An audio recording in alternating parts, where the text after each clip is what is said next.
Welcome to Children's Teeth Talk. Today we're going to talk about children's teeth, about eruption, about nutrition, about mouth breathing. So thankful you're here with me. Hang in there. You get a lot of good, valuable information. I hope it helps you understand your children's teeth and know what to expect. My name is Becky Moore. I'm with Restart Hygiene, and I'm here just to help you gain knowledge and be healthier. So here, let's go. So today we're going to talk about oral hygiene practices for our children, infants, children, toddlers. We're going to talk about nutritional aspects, and we're going to talk about mouth breathing. So I want to make sure that all these points are represented and you get the valuable information about this for your child. So here goes. Do you know when your first baby teeth would erupt? Thank you. So you're looking at about 6 to 9 months is when the first baby tooth erupts. Now understand that the baby tooth is forming while the baby's still in utero. So the teeth are forming there. So it's important that the mother get the nutrients that she needs to give the baby what he or she needs. So the baby tooth would come in about the 6 to 9 month mark. You know what's happening before it happens because they start drooling. So they get irritable, they start drooling, their little gums are red and inflamed, and the front teeth are a little smaller than the back teeth. The molar teeth later can cause more upset. Even, say, diarrhea. They get a little diarrhea sometimes. So those are some signs to look for if you think your baby is teething. So 6 to 9 months, first tooth eruption, should have all of their 20 baby teeth by the time they're 3 years old. So they usually have them before then, but so that would be 10 on top, 10 on bottom, 20 baby teeth, 6 to 9 months beginning, done by 3. So hallelujah on that one. All right, so it's very important that we take care of the teeth even before they start erupting. So we do recommend using a washcloth when you're giving the baby a bath. You can put the clean washcloth before you wash their body and just massage their gums, clean their gums. This is important because it not only cleans their gums from any milk that they're ingesting, but it gets them used to you being in their mouth. The mouth is a very private place. Forcing something in is not good for any child, so we want to make sure that we're just conditioning them for something to be in their mouth and get used to it. Note too that spacing, so you want nice spacing between the teeth. Baby teeth, you don't want tight baby teeth. So you don't want the baby teeth look like my teeth do. You want a little spacing between them. The reason being is because when they get their adult teeth in, those adult teeth are about the double the size of the baby tooth, especially for our little boys. So we want to make sure that they have a little spacing between the teeth. They're going to have enough room for the baby teeth to erupt when they do start erupting about the 5 to 6 year old mark. So 3 years old, the teeth are in. 5 to 6 marks when you start having the baby teeth exfoliate and the adult teeth coming in. So know that as well. All right, so we talked about usually cleaning the tooth or cleaning the gums first with a washcloth, which is very important. Once they get a little bit older, you can start using a small toothbrush that can help them. I have one here that you can see. So you can use a little toothbrush like this that can help them brush. And it's something that they can hold on to as they get a little bit older. So that's also a good one. They have ones for the little finger that you can massage their gums with too. Washcloth works just fine until they get the teeth in. All right, so you want to make sure that you use a soft bristled brush, which is what most toothbrushes are, especially for children.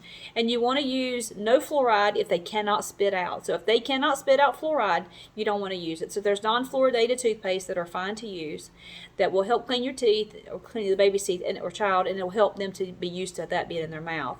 Now, once they're, I think about 3 years old, they can probably spit most of the time. Once they can spit out toothpaste, then I would recommend using a fluoridated toothpaste. Now, how much toothpaste do you use? A smear or a pea-sized amount, so a very small amount. You don't need a lot of fluoride toothpaste. You just want to have enough to help mineralize their teeth and also to help to clean them, so that's important too. Now, you want to let the child brush their teeth a little bit. Most children are independent. They want to do it themselves, so you can do it one of two ways. You can let them just take a dry toothbrush and just let them work it around in there, or you can put toothpaste on there and let them brush for the first 30 seconds maybe, and then you do it for the next minute and a half to get the full 2 minutes if you can. So that's what we recommend there. Want to brush twice a day, especially after meals. But if they're on the run and they can't can't clean their teeth, then switch with some tap water. Tap water will bring the pH levels up and help to clean the teeth and remove food particles, and that can help them too. All right, so who flosses their baby's teeth or their child's teeth? I did. It's hard. It's very hard to do that, and they've got to comply to it. You want them to want to do it. So one thing we've been telling patients for years is if you're on a couch or a big chair, have the child lay their head in your lap under the lamp. That way they can elevate their head up. you can get in their mouth and you can floss their teeth with the string floss or the floss on the stick. This gives you a chance too to build that foundation, spend a few quality minutes with your child that you wouldn't otherwise, and also helps you look at their teeth to see if there's any changes. When cavities form, teeth start changing. They start getting darker, especially on the biting surfaces of the teeth where those sugars get down in the grooves. Grooves can't get cleaned by the toothbrush bristles. So it's really important to use the fluoride as soon as they can, but also to make sure you're washing things because a lot can happen in 6 months' time if they're visiting their dentist every 6 months. So do that as well. All right, nutrition. This is something that we don't talk about a lot of times, but we really should, because nutrition can make the biggest difference in our child's teeth and our adult teeth as well. So it's important to build good foundation for this.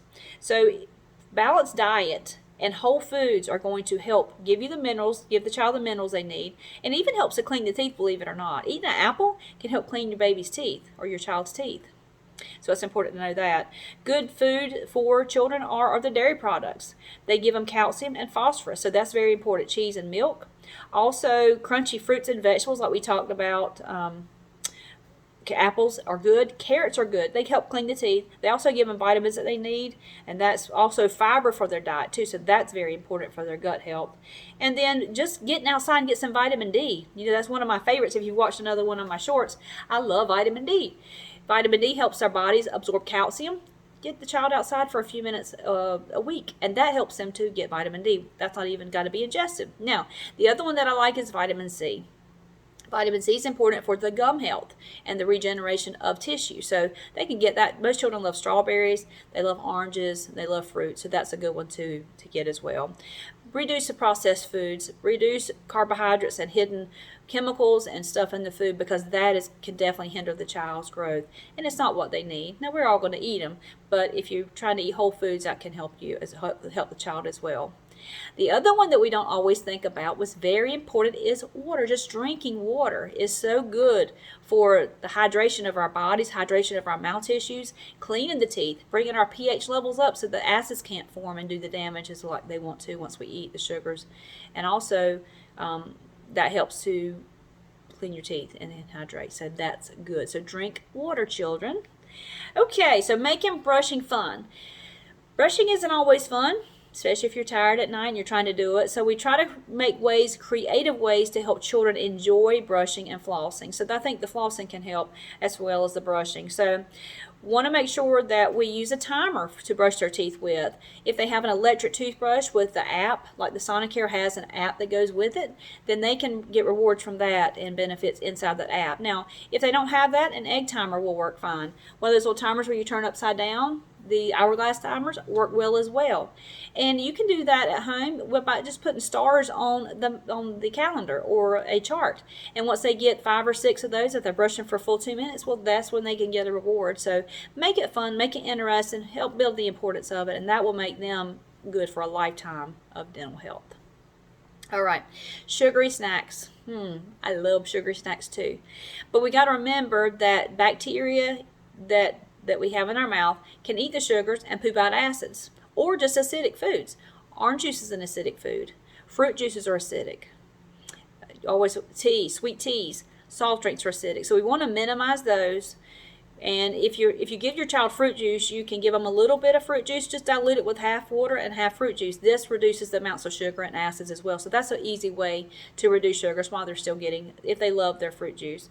Also, just remember alternative foods like the apples like we talked about, or carrots.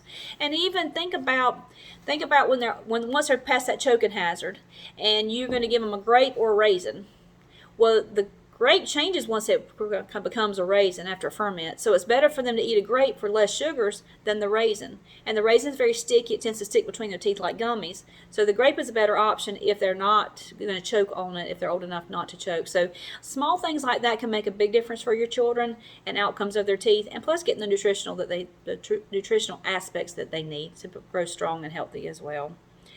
Okay, talked about mouth breathing in the beginning. I want to definitely talk about mouth breathing now. Mouth breathing is under the radar.